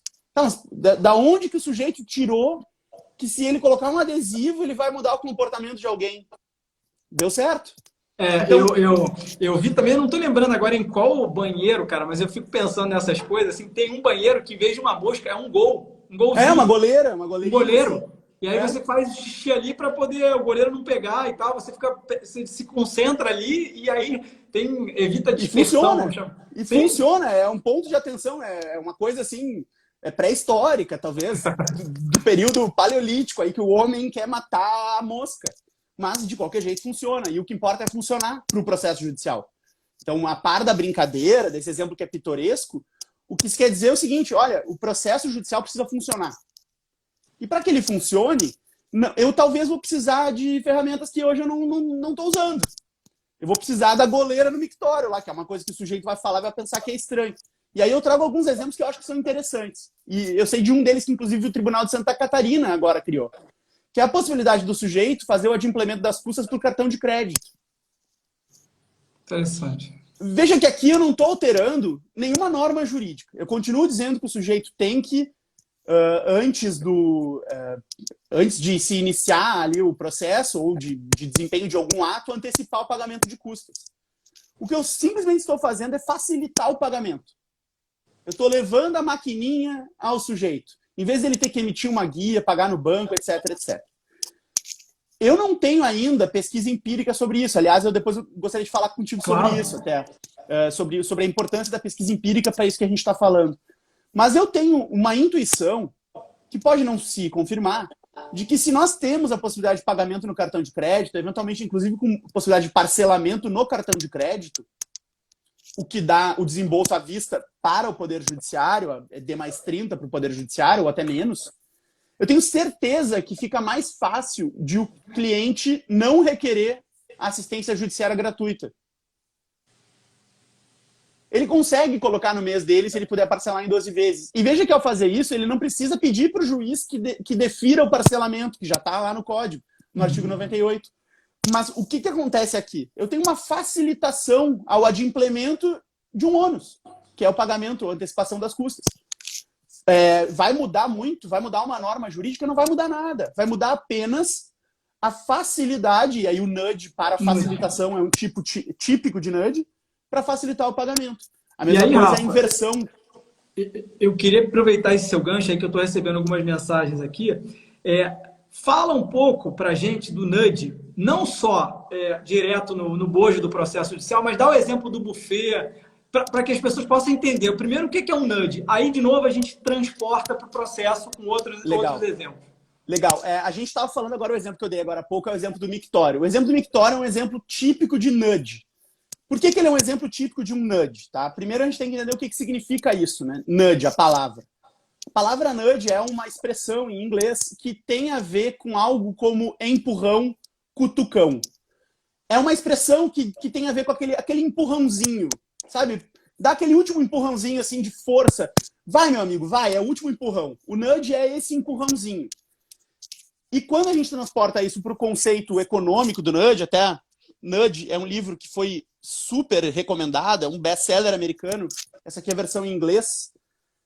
Nudge, Improving Decisions About Health, Wealth and Happiness. Tem tradução para o português, uma tradução mais antiga que chama O Empurrão para a Escolha Certa. E agora tem a versão mais nova da tradução, já é Nudge, o nome em português também.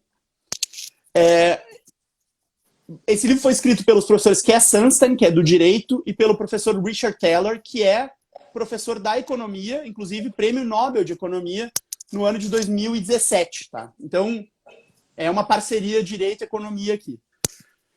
O nudge é um conceito que parte desse pressuposto da economia comportamental, de que os comportamentos dos sujeitos se dão em um ambiente em que nem sempre a tomada de decisão é totalmente racional, que tem enviesamentos cognitivos que levam a pessoa a agir de uma maneira que não seria a maneira racional, que se entenderia ser o comportamento racional. E ele tenta entender qual é essa irracionalidade para direcionar o comportamento do sujeito. Então, uma irracionalidade é o ser humano urinar no alvo, no mictório. Então, eu vou colocar um adesivo no mictório para fazer com que ele deixe de fazer isso fora, para não precisar ter uma multa por fazer fora ou um fiscal plantado na porta do banheiro. Isso é um nudge. Por que é um nudge? Porque ele não trabalha naquela lógica tradicional de dever e consequência jurídica, ou ônus e consequência jurídica pelo não desempenho do ônus. Ele trabalha num outro plano, que é o plano da indução, às vezes até mesmo irracional, do comportamento. Então, um exemplo que é bem comum é a forma como as lojas ou os restaurantes dispõem as suas gôndolas de roupa ou a sua gôndola do buffet do almoço, por exemplo. Então, se eu coloco, por exemplo, as saladas na segunda fila de pratos e as frituras na primeira fila de pratos, existem estudos relativamente fortes que demonstram que há uma tendência das pessoas. Como é muito difícil se servir da salada, tem que esticar o braço, tem que fazer uma força para chegar lá atrás do buffet, as pessoas vão tender a pegar os dos pratos da frente. Então fizeram um experimento numa escola que tentava fazer com que as crianças comessem menos gordura.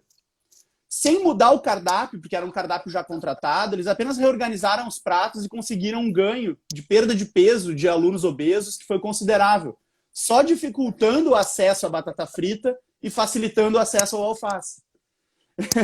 Isso parece estranho, porque o sujeito vai dizer, mas se o sujeito quer comer batata frita, ele vai comer batata frita. Ele vai.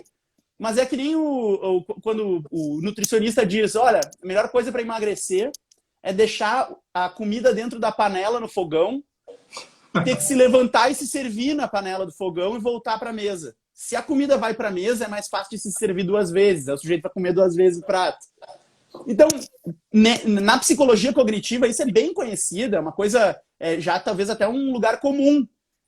E no seu livro desses enviesamentos. E no seu livro tem alguns exemplos sensacionais, assim, que tem o do Ramadã, né, que as pessoas fazem jejum, e aí, nesse momento, o governo sugeriu lá para o tratamento de alguma doença exames de sangue. Se a pessoa já estava em jejum, nada mais natural do que ela, então, cômodo fazer o exame de sangue, né? Que é o grande, talvez, empecilho para que o sujeito vá fazer o exame de sangue. Vou ter que ficar em jejum tanto tempo, então eu não vou fazer. Só que ele já está em jejum, então aproveita.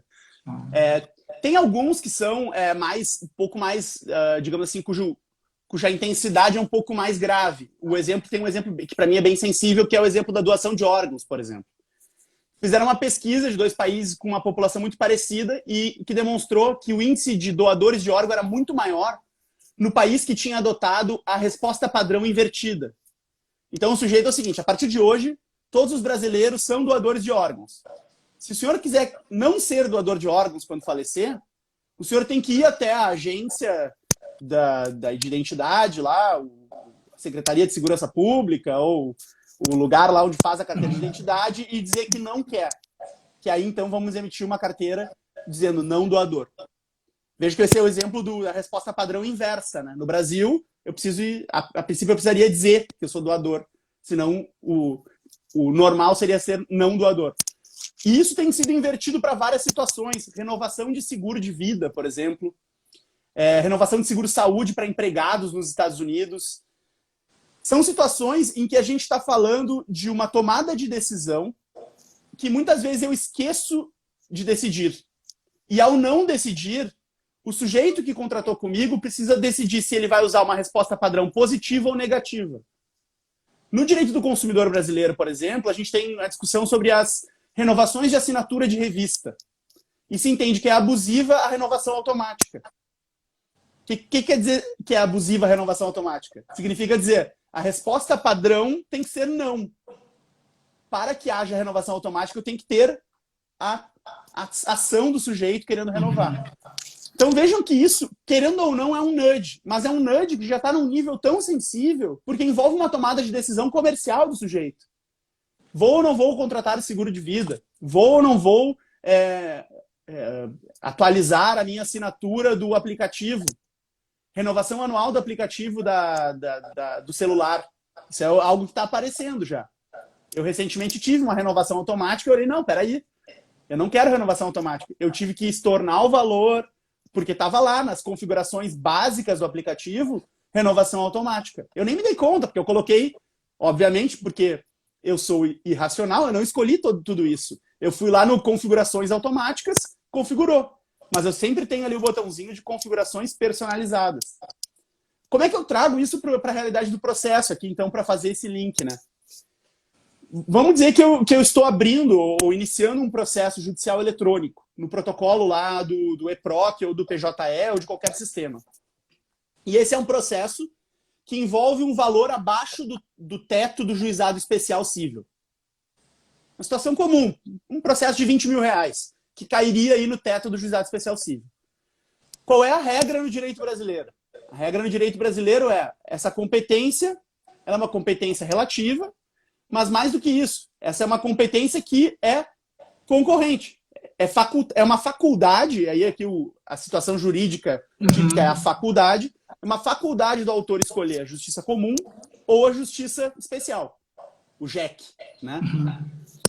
Quando eu inicio o meu protocolo ali, eu vou colocar os dados do sujeito, agora é a gente que faz isso, não é mais a justiça, né? Agora é o advogado que faz a catalogação do processo. Eu faço a catalogação do processo, etc. Vamos dizer que eu tenha a necessidade de escolher para quem eu estou direcionando. É juizado especial ou é justiça comum?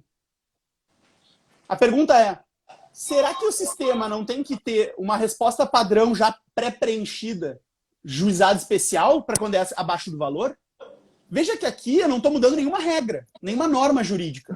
A norma jurídica continua sendo, é uma faculdade do autor escolher entre justiça comum e justiça especial. A única coisa que eu estou eventualmente mudando é o pré-preenchimento do formulário.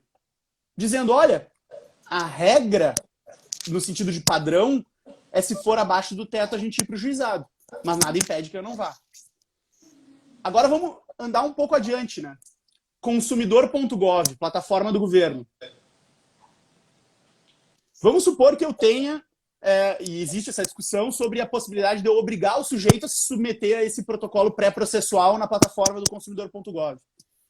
Há quem diga que eu não posso fazer isso, porque eu estaria obrigando o sujeito a ir a outro burô, outro guichê antes da justiça, o que traria problemas de inafastabilidade da jurisdição, etc.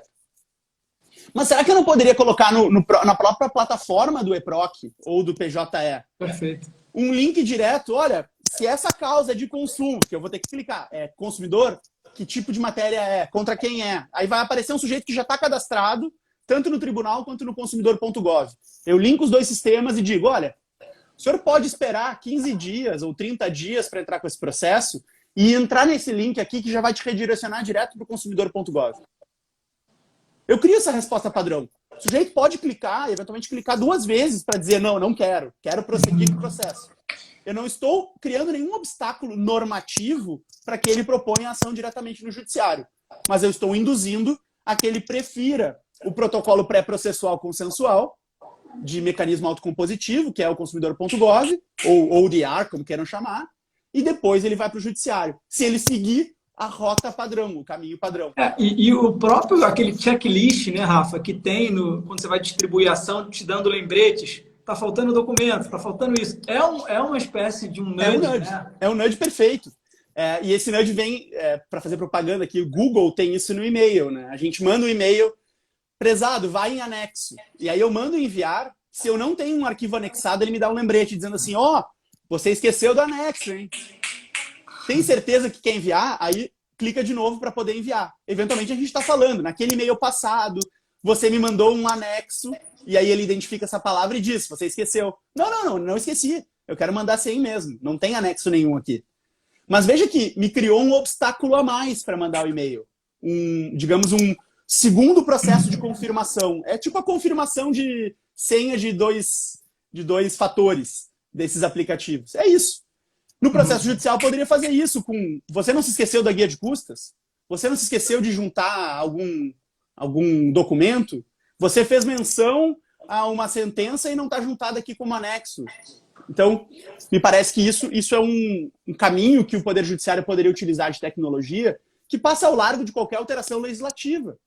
Veja que aqui eu não estou mudando nada na lei, né? Eu estou mudando no sistema eletrônico do processo judicial. E como é que você vê a ideia do juiz indutor de comportamento? Eu tenho medo. Eu tenho medo, mas eu acho que aqui eu tenho que apelar para uma compreensão muito clara que o Teller traz e o Sunstein no Nudge, que é basicamente o seguinte. Eu até uso isso na minha tese. Existem situações em que ser um arquiteto das escolhas, no caso, construir um arcabouço institucional voltado a uma escolha A ou B, existem casos em que isso é inevitável. O juiz sempre vai induzir comportamentos. Quer dizer, não é uma escolha do juiz ser ou não ser um indutor de comportamentos. A única escolha que ele tem é ele ser um indutor de comportamentos que vai agir unilateralmente ou ele ser um indutor de comportamentos que vai induzir comportamentos por aplicação da lei ou por aplicação do negócio jurídico. Perfeito. Que ele vai induzir comportamentos, eu não tenho dúvida, porque ele está lá para isso. Ele está lá para decidir e induzir o comportamento com base naquilo que ele decidiu. A questão, me parece que aí, refinando talvez a pergunta, seja o que tu achas do juiz que induz comportamentos unilateralmente e constrói estruturas de tomada de decisão ele próprio? Não, e o pior, fazendo graça com chapéu alheio. E aí esse é o problema. Então, eu sei que na tua tese tu trabalhaste os critérios para que ele possa fazer isso. Eu não tenho dúvida de que um desses critérios ele tem que estar fazendo graça com o chapéu dele, né? Exatamente. O problema é que o juiz não tem um chapéu dele, né? É. O juiz é o juízo, né? O juiz é a justiça. E o chapéu da justiça, quando é financeiro, ele é nosso também, né? E então, sempre o juiz vai estar fazendo graça com o chapéu alheio. A verdade é essa. A questão é, o chapéu alheio ele é difuso, que é o chapéu da justiça, ou é um chapéu alheio de um terceiro determinado? Eu não tenho dúvida de que se for de um terceiro determinado, ele não pode fazer. Ele não pode induzir um comportamento diminuindo os honorários advocatícios do advogado da contraparte. O crédito do credor. O crédito do credor. As custas do Estado. Exato. Agora, me parece que ele tem outros fatores não financeiros que poderiam estar à disposição dele. E aí a discussão é um pouco mais complicada. Por exemplo, ele pode passar na frente um processo, julgar um processo mais rápido, discricionariamente, porque nesse processo houve uma disposição maior das partes à conciliação? Bola dividida. Ele pode fazer calendário com uns e não fazer com os outros? Exato. E aí eu vou ter que fazer o critério, já deixa de ser simples, como simplesmente fazer graça com o chapéu alheio, mas simplesmente uma questão de, será que ele pode dar um tratamento distinto a processos que tenham situações distintas? E aí é interessante que a gente volta até para o tema da minha dissertação de mestrado, que é a igualdade, né? Aqui a gente teria que ver se esse fator de discrimen ele se legitima no sistema. Como existe um princípio da valorização da autocomposição, eu acho que existiria uma justificativa para dizer que o sujeito que efetivamente tentou uma proposta de conciliação tem um tratamento distinto em termos de celeridade processual. Eu acho que é discutível, tá? Mas me parece que tem uma construção possível aqui. E dentro desse contexto, acho que a gente pode pensar em outros, digamos assim, a graça não ser só financeira. A graça do chapéu alheio pode ser outro, pode ser esse tempo, é o ponto. ser... E aí eu vou te devolver a palavra para a gente falar de pesquisa empírica, Rafa, antes que passe o tempo, mas só para fechar esse ponto, o que eu defendo é que nas sanções premiais atípicas ou inominadas, como a gente quer que chame, lá, as medidas indutivas de um modo geral, o eixo de deslocamento do juiz, o eixo, perpassa pelos seus poderes. Então dilatar prazo, fazer um escalonamento decrescente de umas astrentes, inverter uma ordem de prova, oferecer um calendário, ou seja, e nos processos estruturantes é mais fluido, ele consegue até realmente tirar uma coisa ou outra, mas com quase 100%, ele não pode fazer essa indução, usando um direito de terceiro, uma situação absolutamente... É interessante que a economia comportamental, e aí a gente pode já mais ou menos entrando aí no tema da jurimetria e da análise empírica, a economia comportamental ela é chamada pelos economistas como uma pseudociência. Para muitos economistas, o ramo da economia comportamental é uma pseudociência econômica. E do ponto de vista ideológico, os autores do nudge são chamados de leviatãs da economia comportamental. E aí o medo é justamente que esse nudger, o cara que cria o nudge, seja um leviatã arbitrário. E veja como é interessante, eles se autodenominam arautos do chamado paternalismo libertário, que muitos chamam de oxímoro, porque ou o sujeito é paternalista ou ele é libertário. Porque na prática ele está direcionando o comportamento, mantendo a liberdade do sujeito de agir, mas eventualmente esse direcionamento é paternalista. É no sentido de fazer com que as crianças não engordem, ou é paternalista no sentido eventualmente positivo, mas paternalista ainda assim. E me parece que aqui a gente tem esse ponto tênue. O juiz, que já tem muitos poderes, se ele puder se tornar um nudge leviatã, ou um premiador, para usar o termo das sanções premiais, ele pode se converter em um sujeito autoritário.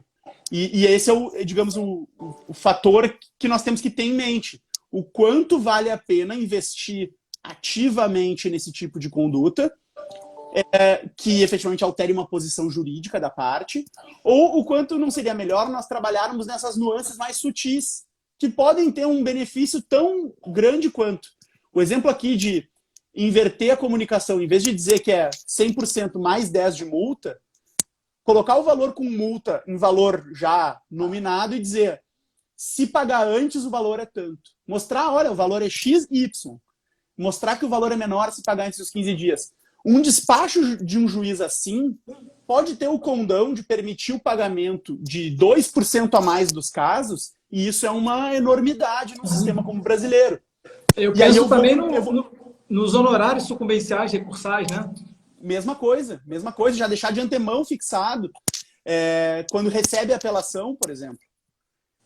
Eu não sei se é possível isso do ponto de vista da lei, porque a decisão aqui é condicional. Mas me parece que o recebimento da apelação poderia já indicar o que de acordo aqui com a complexidade do tema, o valor a mais. E, eventualmente, isso demoveria o sujeito de prosseguir na apelação.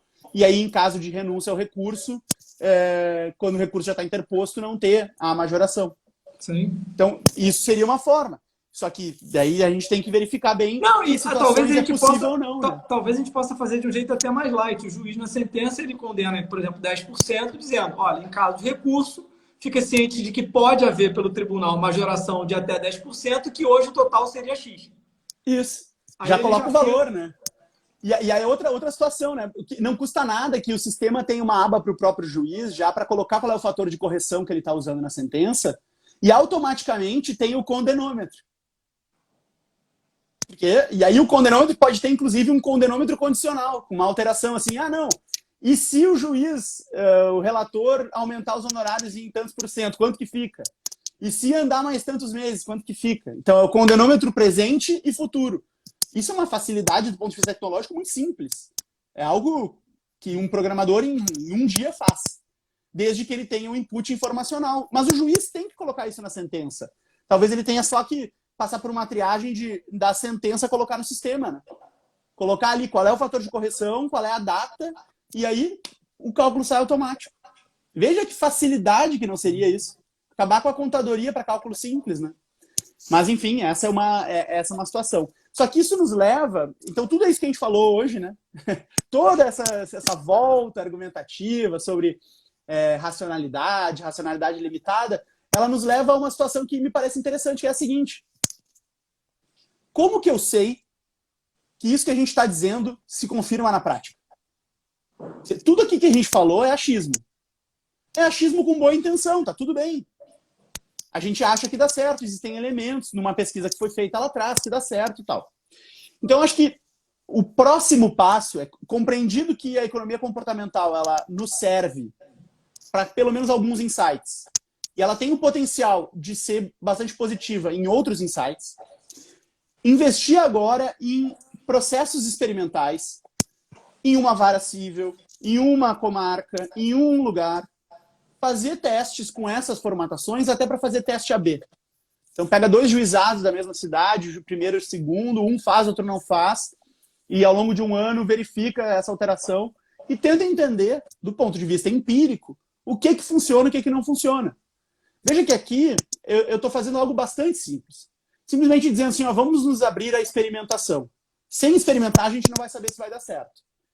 Fazendo uma pesquisa empírica robusta de 1 ano, de 2 anos, a gente pode dizer assim, não, isso vai fazer bem para o Brasil. Então vamos mudar. Aí, eventualmente, muda lá o dispositivo, muda a ordem de serviço do tribunal, muda uma portaria do foro, do diretor do foro, e por assim vai. E me parece que isso a gente ainda não está fazendo muito no Brasil. E acho que esse é o passo que, especialmente dentro do judiciário, a gente deveria investir em processos experimentais. E aí eu faço menção a um teste que ficou conhecido. Perdão, aqui eu não me lembro do nome da juíza, mas lá de Goiás, aquele teste do suco. Que foi um teste empírico bem interessante, que partiu do pressuposto de que o sujeito, quando está tomando mais glicose, está com mais açúcar no corpo, ele está com mais bem-estar. Então ele está mais afeito a eventualmente se sentir melhor, e isso eventualmente quebra um gelo numa sessão de conciliação, numa audiência de conciliação. Tinha uma que oferecia jujuba também. Bala jujuba. Mas nesse caso era suco de uva ou suco de laranja. Suco de uva. Suco de uva, né? E os resultados obtidos por essa juíza ao longo do tempo em que ela fez o experimento de servir suco de uva antes da audiência de conciliação foram incríveis, no sentido de aumentaram em 10%, 15% ou 20%, um valor considerável de casos que resultaram em conciliação. Veja que aqui é um nudge perfeito. É um nudge, digamos assim, de escola. Nudge de aula, né? Por quê? Porque eu não estou influenciando em nada o comportamento dos sujeitos de maneira direta, não estou retirando nenhum aspecto da liberdade de ação deles. Eu estou simplesmente entrando num fator químico do próprio corpo deles e que eles, inclusive, têm a liberdade de não tomar o suco. Eles não são obrigados a tomar suco de uva. Mas só o fato de alguém servir o suco de uva para eles transformou 20% dos processos lá da comarca dela em processos que acabaram. Acabaram com a justiça do caso lá para os sujeitos que fizeram o acordo. Então, vejam que, mas vai dizer o custo de servir suco de uva para o jurisdicionado. Pô, dentro do todo, né? Se um processo a menos tiver que tramitar, o tempo que isso custa e o custo disso para a justiça, dá para comprar uma fábrica de suco de uva, né? Então assim, me parece que esses são os investimentos que nós daqui para frente temos que fazer, Marcelo. É investir em tentativas de comprovação desse insight que a economia comportamental traz, sob pena de nós nos tornarmos aquele sujeito que fica bradando ideias que acha que são brilhantes, inclusive, mas que não se comprovam na prática. O que me parece uma certa prepotência, inclusive, do cientista. A ponto de, por exemplo, o Taleb, eu até eu chamei aqui, peguei o livro do Nassim Taleb, em que ele diz sobre o Sunstein e o Teller. O Sunstein e o Teller são aqueles que querem nos enfiar garganta abaixo algum comportamento. E esse é o problema, de a gente simplesmente exigir mudanças, até mesmo nas políticas públicas, baseadas em premissas da economia comportamental, sem comprovar a sua utilidade. Porque aí eu tenho medo. Eu tenho medo porque aí passa a ser uma mera outorga de poder de influenciar na forma como o sujeito toma a sua decisão, muitas vezes sem que ele mesmo saiba que ele está sendo influenciado, em razão desses enviesamentos. Então, para a gente já ir fechando, né? Eu acho que a economia comportamental é positiva, sim. Eu acho que ela tem muitos benefícios potenciais, mas ela precisa de comprovação empírica de que ela de fato funciona. E o meu caminho, né, o caminho que eu proponho para isso é a experimentação. Para que a gente evite justamente o sujeito que faça sem experimentar. E que aí, então, se torne um Leviatã que induz o comportamento dos demais e, pior, sem que isso seja transparente. Porque muitas vezes o nudge ele não é transparente. A mosca, ela é transparente porque ela está ali. A gente vê que é um adesivo de mosca no mictório. Mas, eventualmente, certas alterações na estrutura da própria racionalidade do sistema processual podem ser sutis a ponto de nós não conseguirmos ter a consciência disso. E aí me parece que começa a ficar perigoso. Eu lembrei daqueles torpedos, Rafa, que acho que é no Reino Unido, as escolas mandam para os pais das crianças dizendo, olha, 90% já enfim, dos alunos já efetuaram o pagamento, olha que coisa boa e tal. Quer dizer, é uma cutucada ali, né, sutil no seguinte, ó, se você não pagou ainda, pague, né? Mas sabe que é interessante, assim, mudando um pouco, né? Eu tive um período fora da advocacia em que eu trabalhei com políticas públicas, né? E uma das ideias que a gente acabou trazendo, e acabou sendo implementada até por outras vias, não foi nem pelo projeto de lei que acabou sendo apresentado, mas que a ideia central ela partiu disso, foi um projeto de transparência na cobrança do IPTU. Então, aqui, do ponto de vista tributário, a gente paga o tributo muitas vezes sem saber qual é a base de cálculo. E aí se fez com que uma prefeitura aqui de Porto Alegre criasse um portal que dava todas as informações sobre como que o IPTU chega naquele resultado final. E aí desde assim, qual é a metragem quadrada que é utilizada para cada imóvel, etc. Me parece que isso faz, assim, esse tipo, que nem esse lembrete, que tem também um lembrete do governo britânico sobre pagamento de impostos muito similar, me parece interessante, né? Porque a gente trabalha do ponto de vista da transparência. E aí vejam como transparência de informação e tomada de decisão estão intimamente conectados.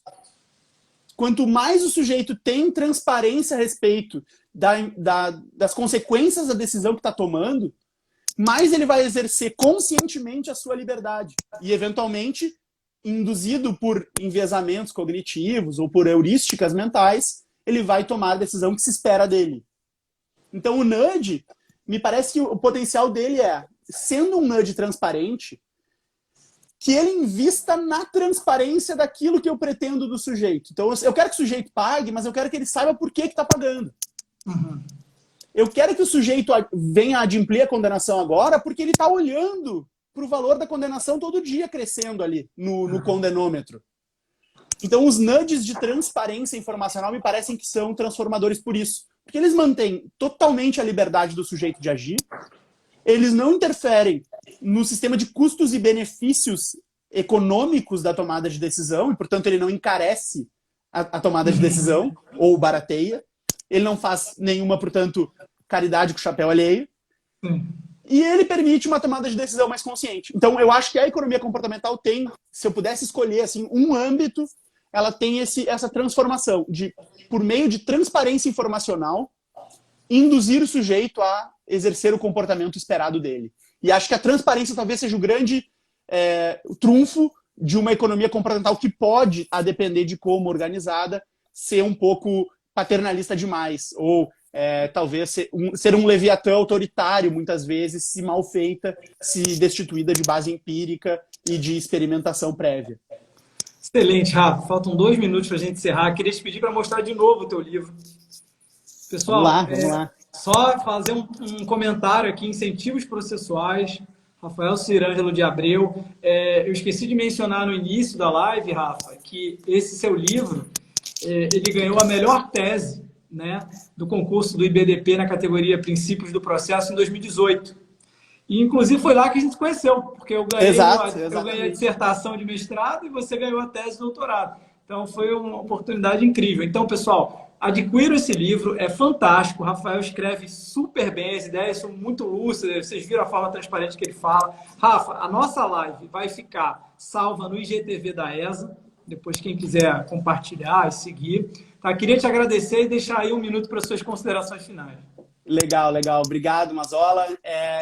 Cara, primeiro te desejar uma boa sorte aí nesse final de empreitada aí do doutorado. Dizer que eu estou muito feliz de conversar com os advogados aí do Rio de Janeiro, mas eu sei que também não se resume a isso, né? O Instagram hoje nos permite conversar com todo mundo sem esse tipo de limite. E dizer que estou à disposição e muito satisfeito para trabalhar aí esses temas de economia comportamental que, na minha visão, podem ser de fato úteis para a gente melhorar a nossa justiça civil. E só dizendo assim, olha, eu noto que cada vez mais a gente tem esse tema em voga. Então, quem quiser estudar esse tipo de coisa, tem muita obra sendo produzida nessa matéria, tem muita tese de doutorado, muita dissertação de mestrado. A análise econômica hoje já virou uma matéria abrangente no país, inclusive para o direito processual. Então, convidar a todos aí a se capacitarem, né? Porque eu acho que é para isso que a gente está aqui, para conversar e permitir que todo mundo se capacite para ser melhores operadores do direito, qualquer que seja o lado aí, juiz, promotor, advogado, defensor, etc. Maravilha, Rafa. Te agradeço muito. Se cuida. Bom dia para todos. Vai ficar Para ti salvo aqui também. no Obrigadão, GTV. Mazola. Tchau, Um Natália. Tchau, abraço. pessoal. Tchau, tchau.